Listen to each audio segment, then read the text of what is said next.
Voltamos, galera, aqui do Planejamento 365. Nós vamos falar hoje sobre uma súmula muito importante, muito interessante, de número 77, que vai falar da aplicação de penalidades, da aplicação de punição ao nosso empregado. Vejam que a legislação, a CLT, não fala sobre procedimento de aplicação de penalidades. Tanto que uma das perguntas mais comuns que os advogados recebem é: doutor, como aplicar a penalidade? Quantas advertências? Quantas suspensões? Porque realmente a CLT não fala nada sobre isso. E a resposta ela acaba sendo sempre com base em razoabilidade, pensando na criação de provas para uma eventual ação trabalhista. Tanto que geralmente a resposta que os advogados dão, e é uma resposta absolutamente razoável, é a seguinte: aplica umas 2, 3 advertências, umas 2, 3 suspensões para só depois aplicar a justa causa. Naquelas hipóteses de justa causa que precisam dessas condutas reiteradas. Por que 2, 3 advertências, 2, 3 suspensões? Para você ter prova, documento para utilizar numa futura ação trabalhista.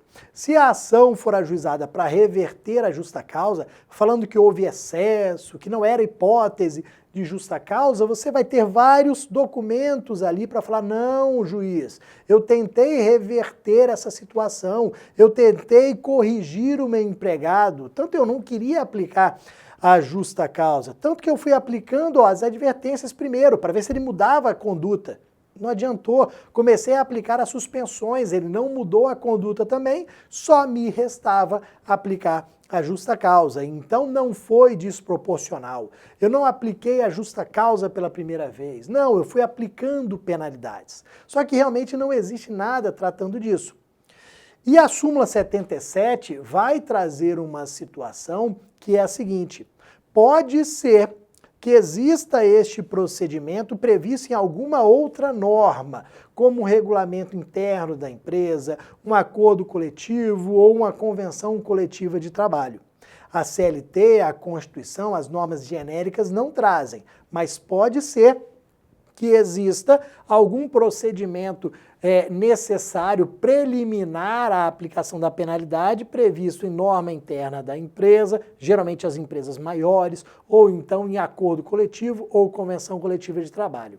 A súmula 77 diz, se tiver esse procedimento, tem que segui-lo à risca, sob pena de nulidade daquela penalidade. Então a penalidade pode ser considerada nula caso não se siga aqui aquele procedimento. Vou dar alguns exemplos aqui de procedimentos pra gente, mas antes, vamos lembrar aqui no slide que não há regra geral, procedimento para apuração de irregularidades.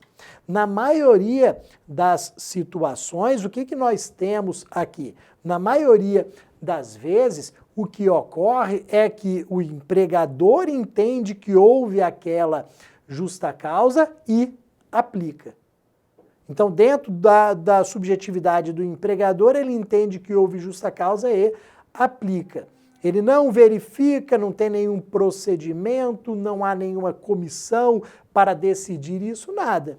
Então, regra geral, dentro da subjetividade do empregador, ele entende que aquele caso é absurdo, encaixa em algumas hipóteses de justa causa e simplesmente demite o empregado, ok? Mas há uma exceção. A CLT traz no artigo 853 o inquérito para apuração de falta grave para o dirigente sindical. Então vejam que para o dirigente sindical eu tenho um procedimento específico. O dirigente sindical tem instabilidade provisória. Então, Bruno, todo mundo que tem instabilidade provisória tem esse procedimento específico? Não.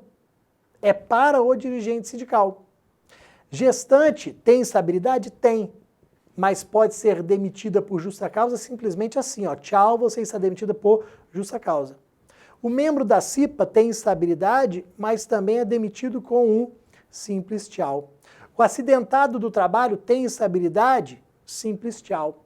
Não tem procedimento previsto em lei para demitir por justa causa. Gestante, membro da CIPA, é acidentado do trabalho. Não. para o dirigente sindical é que nós temos, e esse procedimento judicial nós chamamos de inquérito para apuração de falta grave.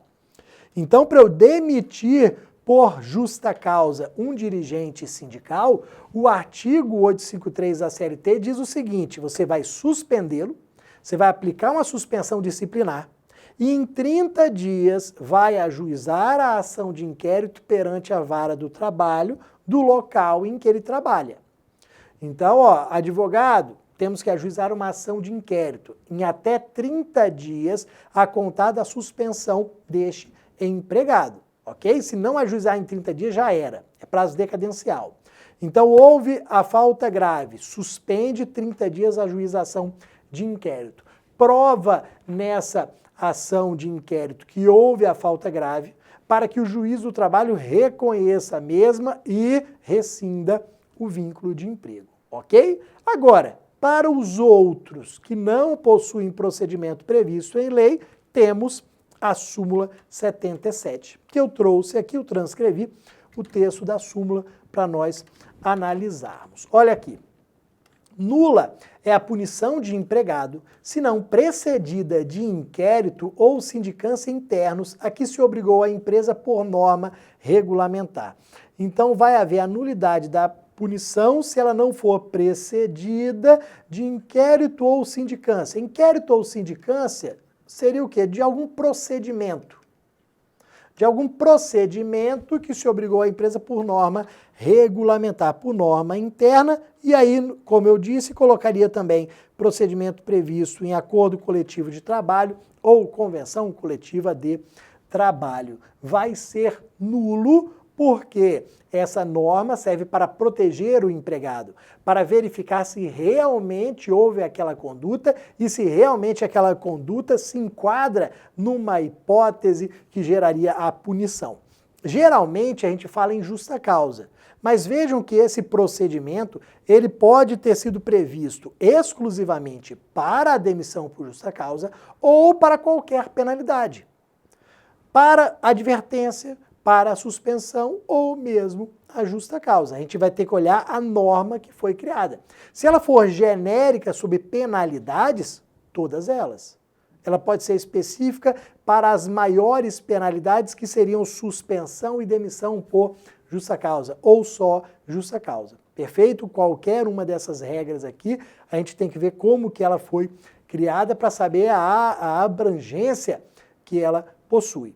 Aí ele fala ali em inquérito ou sindicância, que seriam ali sinônimos de procedimento.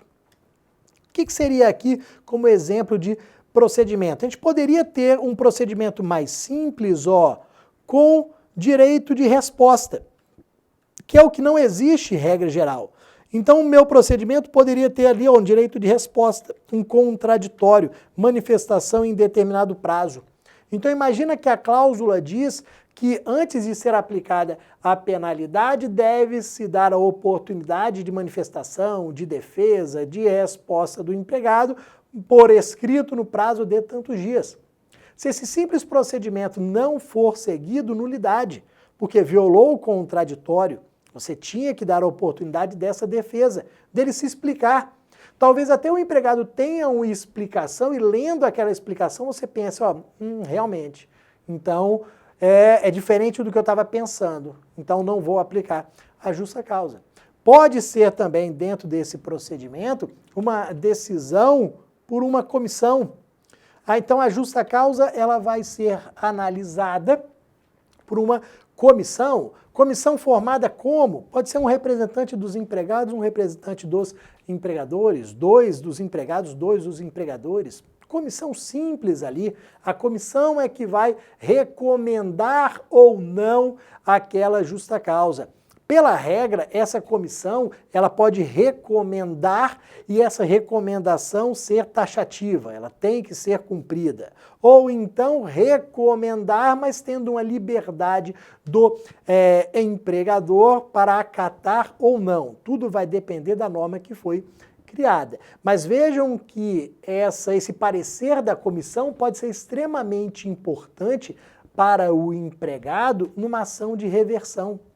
Imagina que a comissão deu um parecer por não aplicar a justa causa, só que o empregador não era obrigado a seguir esse parecer e aplicou. Na ação de reversão, o que eu, empregado, vou trazer? O parecer. Olha aqui o parecer da comissão. E o parecer da comissão tem representante de empregados e representante de empregador. Eles concluíram que não era hipótese de justa causa. Grande chance aqui do juiz julgar procedente o meu pedido de reversão da justa causa para considerar uma demissão sem justa causa e aí condenar a empresa ao pagamento de todas as verbas devidas nessa rescisão imotivada. Tá bom, meus amigos? Essa é a súmula 77 do TST. Amanhã temos mais vídeo, já que tem vídeo todo santo dia, 365 dias por ano. E ano bissexto, teremos 366 vídeos. Um abraço.